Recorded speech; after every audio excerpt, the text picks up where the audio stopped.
नमस्कार दोस्तों, आज मैं एक बहुत ही महत्वपूर्ण टॉपिक पर बात करना चाहता हूं और वो विषय एक इतना महत्वपूर्ण विषय है कि जिसके बिना हमारे खान पान की ज़िंदगी में मिठास की कल्पना ही नहीं की जा सकती। आप समझ ही गए होंगे कि मेरा इशारा शक्कर यानी शुगर से है।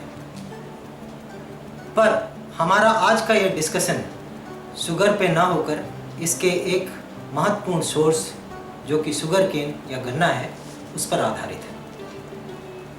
जैसा कि हम जानते हैं, शुगर यानी शक्कर संस्कृत के शब्द शर्करा से बना हुआ है। गन्ने को संस्कृत में इक्षु भी कहते हैं। हिंदी में इसका दूसरा नाम ईंख है। आपको जानकर यह आश्चर्य होगा कि गन्ना ना तो फल है और ना ही सब्जी। फलों की श्रेणी में ये इसलिए नहीं आता क्योंकि जिस मीठे वाले हिस्से को हम खाते हैं उसमें कोई बीज नहीं होता, और सब्जियों की श्रेणी में ये इसलिए नहीं आता क्योंकि जिस मीठे वाले हिस्से पर या जिस भाग में शुगर होती है उसे हम खा ही नहीं सकते। यदि हम उसे खा लें तो हम पचा ही नहीं सकते। तो यहाँ सवाल ये उठता है कि गन्ना आखिर है क्या। आपको जानकर ये आश्चर्य होगा कि गन्ना घास की श्रेणी में आता है, यानी गन्ना एक ग्रास है। गन्ने के इतिहास को टटोलने से पहले चलिए ये जानने की कोशिश करते हैं कि हमारे देश में गन्ने की कुल कितनी किस्में हैं और हमारे देश के किन किन राज्यों में गन्ने की खेती की जाती है।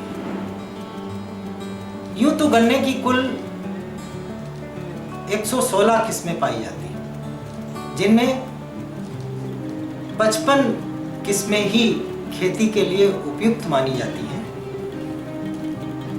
एक किस्म CO0238 जो कि बहुत ही उम्दा किस्म मानी जाती है, इसका प्रयोग खासकर पश्चिमी उत्तर प्रदेश में गन्ने की खेती के लिए किया जाता है।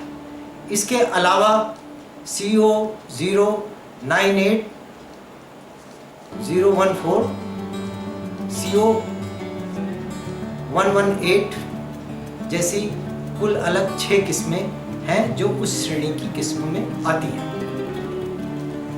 गन्ना हमारे देश के विभिन्न प्रांतों में पैदा किया जाता है, जिनमें उत्तराखंड, पंजाब, हरियाणा, महाराष्ट्र, गुजरात,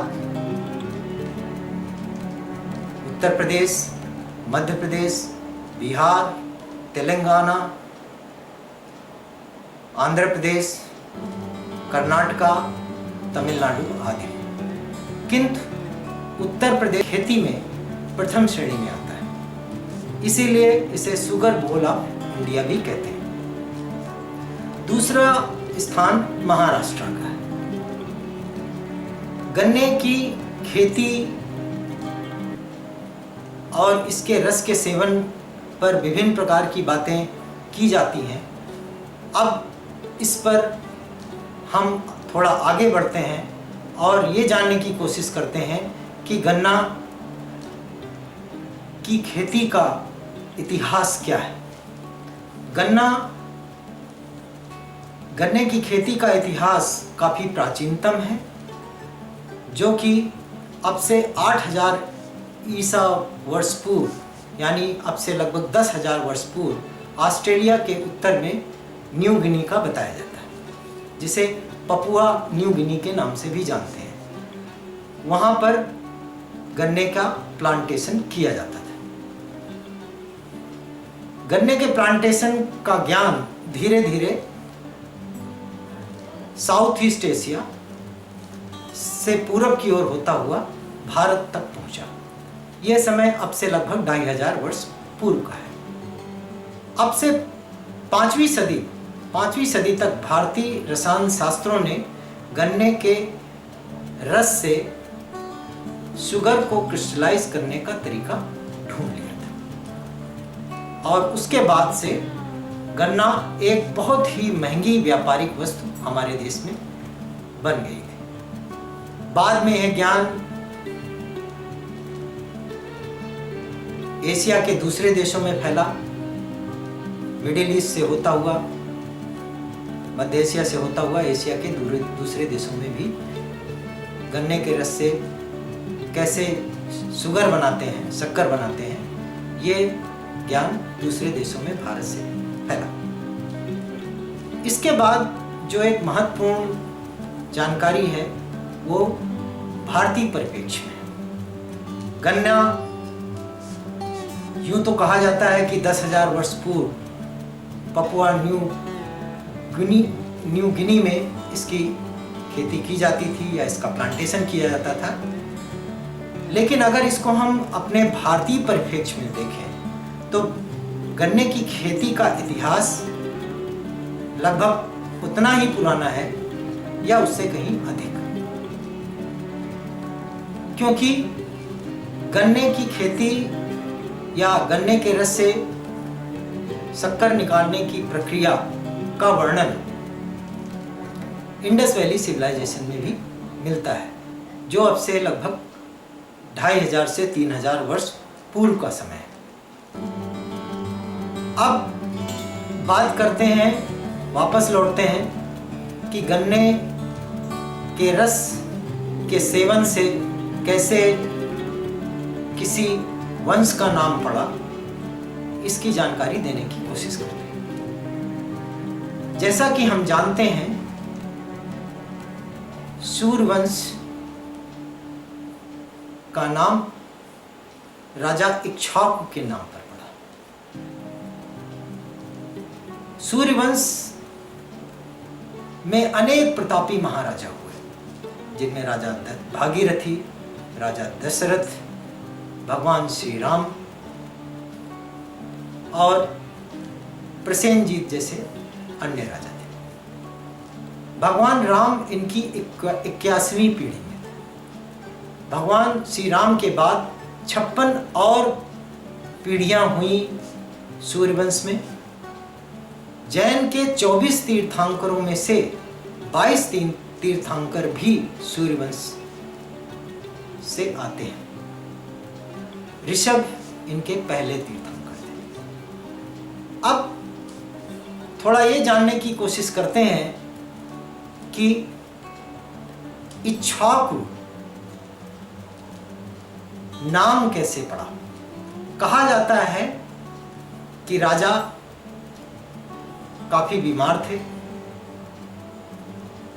और इन्होंने गन्ने का रस का सेवन किया।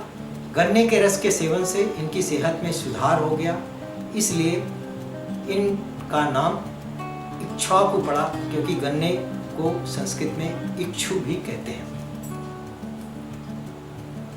इसका वर्णन सुश्रुत ने किया है और ये मालूम पड़ता है कि गन्ने के रस का सेवन या गन्ने के रस से शक्कर निकालने की प्रक्रिया भारतीय परिप्रेक्ष्य में उतनी ही पुरानी है जितनी की बताई जाती है मॉडर्न साइंस में। यानी कि इसकी जानकारी हमें कहीं पहले से थी। इसी कारण से इक्ष्वाकु वंश नाम चल पड़ा और शक्कर के सेवन की जानकारी, शक्कर बनाने की प्रक्रिया, इसका वर्णन ऋग्वेद में भी मिलता है। अब थोड़ा आगे बढ़ते हैं और गन्ने के रस के सेवन के चिकित्सीय महत्व को समझते हैं।